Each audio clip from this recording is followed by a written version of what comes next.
પોલીસની અભેદ સુરક્ષા 650 આંખોથી એક ખૂણા પર નજર। અંબાજીમાં ભાદરવી પૂનમના મેળાને લઈને ભક્તોમાં ઉત્સાહ આસમાને છે। દેશ વિદેશમાંથી લાખો ભક્તોએ અંબાજીમાં ધામા નાખ્યા છે। લાખો માઈ ભક્તોથી અંબાજી ઉભરાયું છે। ચારે કોર બોલ માડી અંબે જય જય અંબેના નાદ ગુંજી રહ્યા છે। ત્યારે મેળામાં પોલીસે અભેદ સુરક્ષા વ્યવસ્થા ગોઠવી છે। 650થી વધુ આંખોથી એક ખૂણા પર નજર રાખવામાં આવી રહી છે। લાખો ભક્તોની સુરક્ષાને લઈને બનાસકાંઠા પોલીસ સજ્જ છે। અંબાજી વિસ્તારને 650 અલગ અલગ જાતના સીસીટીવી કેમેરા, 2 ડ્રોન કેમેરા અને 20 જેટલા બોડી વોર્ન કેમેરા થકી લાખો લોકો ઉપર બાજ નજર રાખી રહ્યા છે। સાથે જ પોલીસ દ્વારા સીસીટીવી કેમેરામાં SRS સિસ્ટમ લગાવાય છે, જેથી પોલીસના ડેટાબેઝના આરોપીઓ મંદિર વિસ્તારમાં પ્રવેશે તો આ સિસ્ટમ તરત જ પોલીસને એલર્ટ કરે છે, જેથી પોલીસ આરોપીઓ પર તુરંત જ પગલાં લઈ શકે। ત્યારે મેળા દરમિયાન અંબાજી વિસ્તારમાં કોઈ ચોરી, ખિસ્સા કાતરું કે કોઈ અનિચ્છનીય ઘટના ન બને તેને લઈને બનાસકાંઠા પોલીસ ત્રીજી આંખથી સજ્જ થઈ સતત લાખો લોકો પર નજર રાખે છે। અંબાજીમાં બોમ્બ ડિટેક્ટિવ ડિસ્પોઝલ ટીમ તેમજ ડોગ સ્ક્વોડથી પણ તપાસ થઈ રહી છે। એક સ્થળ પર 10 લાખથી વધુ ભક્તો આવતા હોય ત્યારે સુરક્ષાનો સવાલ મોટો થઈ જાય છે। અંબાજીમાં ચાલતા ભાદરવી પૂનમના મેળામાં સુરક્ષા ખાસ વ્યવસ્થા કરાઈ છે। મેળા દરમિયાન જ બનાસકાંઠા પોલીસે અંબાજી મંદિરમાં બોમ્બ ડિટેક્ટિવ ડિસ્પોઝલ ટીમ તેમજ ડોગ સ્ક્વોડથી તપાસ કરી હતી। મંદિર પરિસરમાં ફૂલ છોડના કુંડાથી લઈને યાત્રીઓના પર્સ થેલાની પણ તપાસ કરાઈ હતી, જોકે કોઈ પણ શંકાસ્પદ વસ્તુ મળી ન હતી। બોમ્બ ડિટેક્ટિવ ડિસ્પોઝલ ટીમ તેમજ ડોગ સ્ક્વોડ દ્વારા અંબાજી મંદિર પરિસરના વિવિધ વિસ્તારમાં સઘન તપાસ કામગીરી હાથ ધરી હતી, જ્યાં ફૂલ હોય કે પછી ફૂલ ઝાડના કુંડા હોય, આ તમામ વસ્તુની વિવિધ અત્યાધુનિક સાધનો દ્વારા તપાસ હાથ ધરવામાં આવી હતી। સાથે લાઇનમાં ઉભા રહી મંદિરમાં દર્શને જતા યાત્રિકો પાસેના પર્સ કે થેલીને પણ તપાસ હાથ ધરવામાં આવી હતી। જ્યારે BDDS ટીમની સાથે ડોગ સ્ક્વોડ દ્વારા પણ અનેક વસ્તુઓની ચકાસણી કરાઈ હતી, જોકે આ તમામ તપાસ બાદ કોઈ પણ શંકાસ્પદ વસ્તુ મળી ન હતી। મનોકામનાના પૂર્ણ થતા ભક્ત 7 દિવસથી દંડવત પ્રણામ કરી અંબાજી પહોંચ્યો। ભાદરવી પૂનમના મહામેળાને લઈને લાખો માઈ ભક્તો દૂર દૂરથી પગપાળામાં અંબાના ધામમાં શીશ ઝુકાવવા ઉમટી પડ્યા છે। માનેલી મનોકામના પૂર્ણ થતા ભક્તો અંબાજીના શક્તિપીઠથી અંબાજી મંદિરમાં દંડવત પ્રણામ કરતા પહોંચી રહ્યા છે। ત્યારે ગોધરાથી સતત 7 દિવસ ચાલીને 2 યુવકો અંબાજી પહોંચ્યા। અંબાજી શક્તિપીઠથી હાથમાં માતાજીની ચુંદડી અને શ્રીફળ સાથે દંડવત પ્રણામ કરતા કરતા માતાજીના દર્શન કરવા પહોંચ્યા। ભક્તોએ કહ્યું હતું કે ચાલીને આવ્યા બાદ પણ અમને જરા પણ થાક લાગ્યો નથી, તે માતાજીની કૃપા છે। માતાજી અમારા તમામ દુઃખો હરી લે છે। છેલ્લા 9 વર્ષથી યુવાન ગોધરાથી અંબાજી ચાલીને આવે છે। ડીસાના ઢુવા ગામમાં ભક્તો માટે કુલ્ફી કેમ્પનું આયોજન। ભાદરવી પૂનમના મેળામાં ભક્તિ શક્તિનો સંગમ જોવા મળ્યો। માં અંબાના દર્શનાર્થે જતા પદયાત્રી સેવાની સરવાણી વહી રહી છે। ભારે બફારા અને ગરમી વચ્ચે કેટલાક લોકો ભક્તોને ઠંડા કરે છે। ટ્રેક્ટરમાં અનોખો કુલ્ફી કેમ્પ શરૂ કર્યો। ગરમી વચ્ચે લોકોને કુલ્ફીનું વિતરણ કરી ઠંડક આપવાની સેવા કરી રહ્યા છે। ડીસાના ઢુવા ગામના લોકો વર્ષોથી કુલ્ફી કેમ્પનું આયોજન કરે છે। ટ્રેક્ટરમાં મોટું ફ્રીજ રાખીને ભક્તોને ઠંડા કરવામાં આવે છે। મહેસાણામાં પદયાત્રીઓ માટે વિશ્રામ કેમ્પ ખોલાયો છે। ગરમી વચ્ચે પદયાત્રીઓ સામે સેવા કેમ્પ શરૂ કરાયો। ગરમીથી બચવા ભક્તો લઈ રહ્યા છે સહારો। બફારાના કારણે ગરમીથી પદયાત્રીઓ પરેશાન છે, ત્યારે અંબાજી જતા પદયાત્રીઓ અહીં બપોરે આરામ ફરમાવે છે। સૌથી જૂનો અને આઝાદી પૂર્વે શરૂ થયેલો લાલ દંડા સંઘ આજે અંબાજી ખાતે પહોંચ્યો। 190 વર્ષથી પેઢી દર પેઢી ચાલી આવતું આ સંઘ આજે પણ મોટી આસ્થાને અનેક સંઘવીઓ સાથે અંબાજી પહોંચ્યું હતું। આ સંઘની પરંપરા રહી છે કે માતાજીની ધજા સાથે ધૂપિયું અને ત્રિશૂળ અચૂક સાથે લાવવામાં આવે છે। અંબાજીમાં પ્રવેશતા જ આ સંઘ ખોડિયાર માતાના મંદિરે કુમકુમના થાપા લગાવી જે મુખ્ય ગોર મહારાજ હોય છે તેઓ સંઘમાં આવેલા શ્રદ્ધાળુઓને કમરમાં અને છાતીના ભાગે કુમકુમના થાપા લગાવી આશીર્વાદ આપવામાં આવે છે અને ત્યારબાદ આ સંઘ અંબાજી મંદિરમાં જાય છે। આમ તો તમામ પગપાળા સંઘો શક્તિદ્વારથી જતા હોય છે, ત્યારે આ એકમાત્ર સંઘ નંબર 7ના ગેટ પાસેથી પ્રવેશ કરે છે અને મંદિરમાં પહોંચતા મંદિર ટ્રસ્ટના વહીવટદાર અને જિલ્લા પોલીસ વડા દ્વારા આ સંઘનું સ્વાગત કરવામાં આવ્યું હતું। ઊંઝા ઉમિયાધામ ધજા મહોત્સવમાં ઉમટ્યા લાખો લોકો। 4 દિવસમાં 6000થી વધુ લોકોએ ચડાવી ધજા।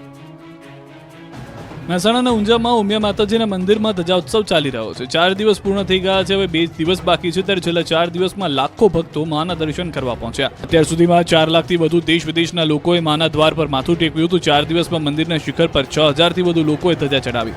ધજા મહોત્સવ દરમિયાન 12500 કરતાં વધુ ધજાઓ ભક્તો દ્વારા ઉમિયાના શિખરે ચડાવવામાં આવી। ધજા મહોત્સવ વિશ્વભરના લોકો માટે આકર્ષણનું કેન્દ્ર છે। ધજા મહોત્સવને લઈ છેલ્લા 2 દિવસથી રાજસ્થાન અને મધ્યપ્રદેશથી પાટીદારો મોટી સંખ્યામાં આવી રહ્યા છે। ઉમિયા માતાજી મંદિરે ધજા મહોત્સવમાં America, Canada, London, Australia, New Zealand, Uganda, Kenya સહિતના દેશોમાં વસતા ઉમા ભક્તોએ ધજા ચડાવી હતી। તો ઉમિયા માતાજીના મંદિરની દાનપેટીમાં લોકોએ ખૂબ જ સારું દાન કર્યું છે। ઉમિયા ઊંઝા ખાતે 4 દાનપેટી દાનથી છલકાઈ છે।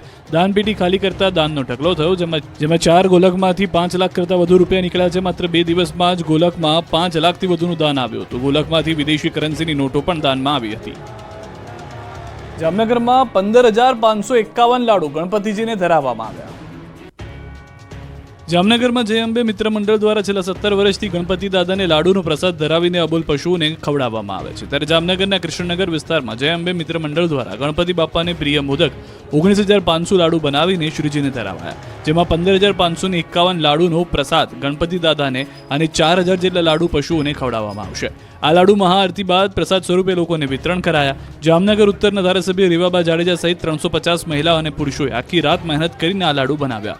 ગણપતિ બાપાના ચરણોમાં અર્પણ કરવામાં આવ્યા. આ પ્રસાદમાં 525 કિલો લોટ, 10 કિલો દેશી ઘી, 30 કિલો તેલ, 250 કિલો ગોળ, 2 કિલો જાયફળ અને 10 કિલો સૂકો મેવો સહિતની સામગ્રીનો ઉપયોગ કરવામાં આવ્યો. આમ ગણેશ મહોત્સવમાં 19,500 લાડુનો પ્રસાદ બનાવીને એક નવો રેકોર્ડ સ્થાપિત કરવામાં આવ્યો છે. આ કાર્યક્રમમાં માનવતા અને જીવદયાની ભાવનાનું ઉત્તમ ઉદાહરણ જોવા મળ્યું.